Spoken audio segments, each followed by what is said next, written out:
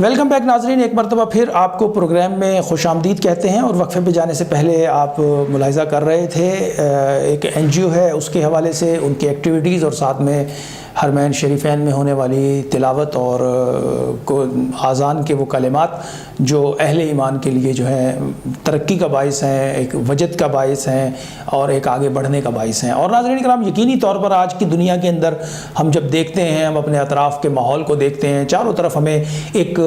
جو ہے وہ ہجانی کیفیات نظر آ رہی ہیں، ایک ڈپریشن نظر آ رہا ہے، ایک ایسی کیفیت نظر آ رہی ہے جس کی وجہ سے ایک عام آدمی کی زندگی جو ہے وہ مشکل ہوتی جا رہی ہے. اس کی بنیادی وجہ یہی ہے کہ آج کا انسان جو ہے وہ مادیت کی طرف اس کا رجحان زیادہ ہے، وہ روحانیت سے دور ہو رہا ہے، اور یہی وجہ ہے کہ اس کی عام جو روز مرہ کے معمولات ہیں وہ بڑی بری طرح متاثر ہو رہے ہیں. اس حوالے سے ڈپریشن کے حوالے سے مفتی عدنان کاکا خیل صاحب ایک بڑی معروف شخصیت ہے، بہت خوبصورت انداز میں گفتگو کرتے ہیں، اور بالکل ان کے حوالے سے ایک یہ پیغام ہے اور یہ گفتگو ہے. ان سے ہم جانیں گے کہ ڈپریشن کے بارے میں وہ ہمیں ہمارے ناظرین کو بتائیں کہ ڈپریشن کس وجہ سے ہوتا ہے اور اس کی کیا علامات ہیں. جی پروڈیوسر صاحب ذرا دکھائیں عدنان کاکا خیل صاحب کیا فرما رہے ہیں. جی حل میں 10 مختصر سی چیزیں عرض کرتا ہوں اور وہ پوائنٹ صرف بتاتا ہوں، اور اس سے انشاءاللہ ہمیں بہت فائدہ ہوگا اگر ہم سب کہنے والے بھی اور سننے والے اس پر عمل کریں. پہلی چیز ہم نے عرض کیا کہ اعتقاد درست کرنا ہوگا ہمیں اپنا، اور وہ یہ کہ بری اور اچھی تقدیر پر بات ہوئی کہ وہ اللہ تعالیٰ کی طرف سے اس کا ہونا ہی ہے. دوسری چیز مفتی نجیب خان صاحب نے اس کی طرف اشارہ فرمایا اور تفصیل سے بتایا کہ شکر کا مزاج بنانا ہوگا. اگر انسان ناشکرا انسان کبھی بھی خوش نہیں رہ سکتا، یہ یقینی چیز ہے. ناشکری اور خوشی یہ ایسی متضاد چیزیں کبھی بھی جمع نہیں ہو سکتی. تیسری بات یہ کہ ہمیں آج کی دنیا میں رہنا چاہیے. ڈپریشن کے مریضوں کا عام طور پر مسئلہ یہ ہوتا ہے کہ یا تو یہ ماضی کے غم میں مبتلا ہوتے ہیں یا یہ مستقبل کے اندیشوں میں مبتلا ہوتے ہیں. اس لیے اگر ہم یہ اپنا مزاج بنائیں کہ ہم نے اپنے ماضی کے دکھوں کو، اپنے ماضی کے جو بیگیج ہمارے پاس ہے اس کو ہم نے ہر وقت اپنی کمر پر لادے ہوئے نہیں رکھنا، اور مستقبل کے بارے میں ہم نے اندیشہ ہائے دور دراز نہیں کرنا کہ کیا ہو جائے گا اور کیا نہیں ہوگا. مستقبل کو آنے دیجئے، مستقبل آ کے رہے گا اور اس کو آنے دیجیے اور پوری خوش دلی کے ساتھ اس کا استقبال کیجیے. اور پانچویں چیز یہ ہمیں یقین رکھنا چاہیے کہ اللہ یہ قرآن کی نص قطعی ہے کہ ان مع العسر یسرا ان مع العسر یسرا. اگر ہم کسی عسر کہتے ہیں تکلیف کو، شدت کو، اگر ہم کسی تکلیف میں، اور ہو سکتے ہیں تکلیف جسمانی ہو سکتی ہے، مالی ہو سکتی ہے، حالات کی ہو سکتی ہے، رویوں کی ہو سکتی ہے، اگر ہم کسی تکلیف میں ہیں تو اس بات سے اطمینان حاصل کریں کہ اللہ نے فرمایا ہے کہ ان مع العسر یسرا، اور پھر دوبارہ فرمایا ان مع العسر یسرا، تاکید کے ساتھ کہ ہر پریشانی کے بعد، ہر مصیبت کے بعد ایک یسر آئے گا اور سہولت آئے گی. چھٹی بات یہ کہ توقعات ختم کر دیں. بہت زیادہ جو شکوے پیدا ہوتے ہیں، گلے پیدا ہوتے ہیں، انتہائی انسان دکھی ہوتا ہے، وہ توقع کی وجہ سے ہوتا ہے کہ ہمیں فلانے سے جو توقع تھی، ہمیں جو جس چیز کو ہم اس سے توقع کر رہے تھے وہ پوری نہیں کی اس نے. ہمارا خیال ہوتا ہے فلانا ہمارے ساتھ یہ بھلائی کرے گا، فلانے کو ہمارے ساتھ یہ خیر کرنی چاہیے، فلانے کے ساتھ میں نے یہ خیر کی تھی، اس نے اس کا ریٹرن اچھے طریقے سے نہیں کیا. تو یہ عقیدہ اور اعتقاد رکھیں کہ بدلہ صرف اللہ تعالیٰ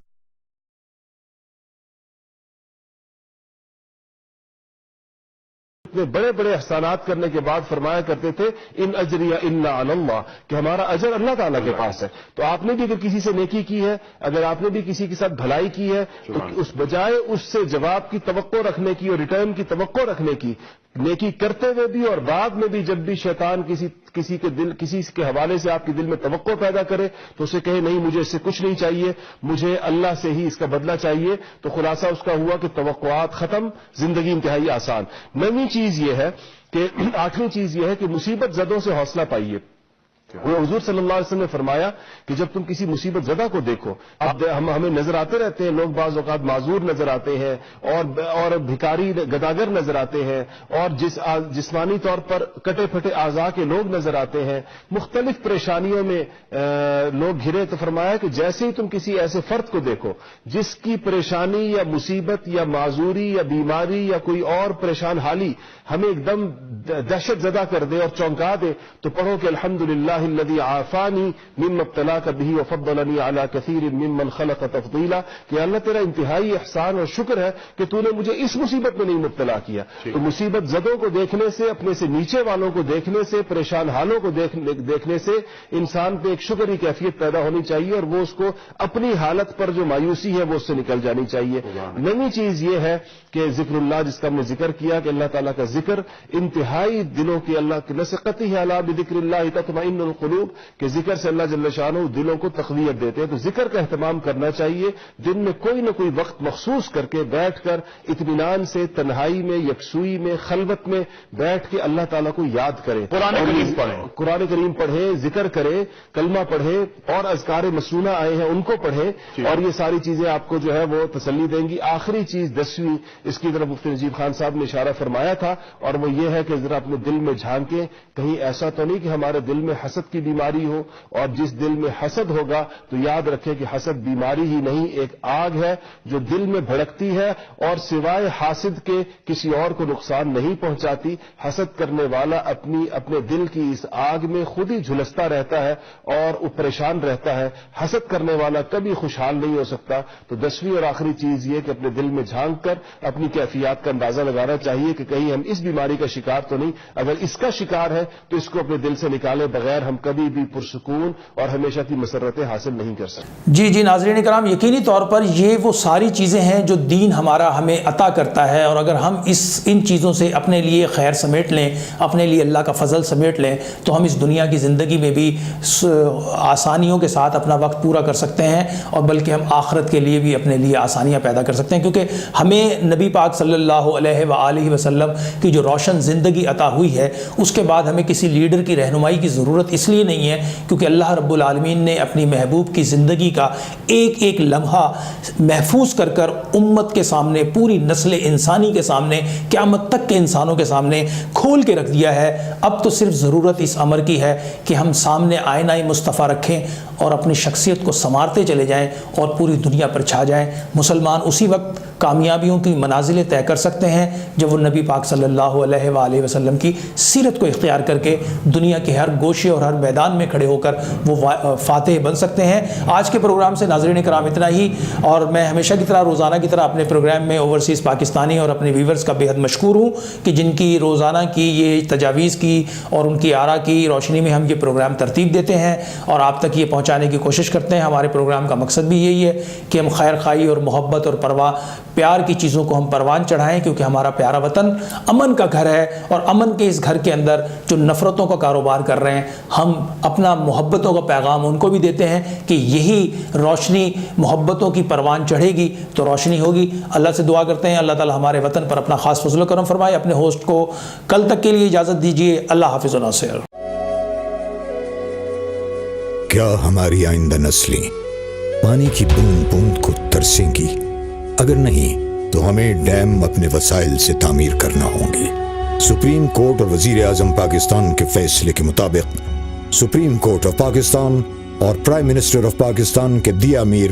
بھاشا اور مہمند ڈیمز فنڈ قائم کر دیا گیا ہے۔ آپ اپنے عطیات ملک بھر میں تمام بینکوں کی کسی بھی برانچ میں جمع کرا سکتے ہیں۔ اپنے موبائل فون سے ڈیم لکھ کر 8000 پر SMS کریں اور 10 روپے عطیہ کریں۔ یہ صدقہ جاریہ ہے۔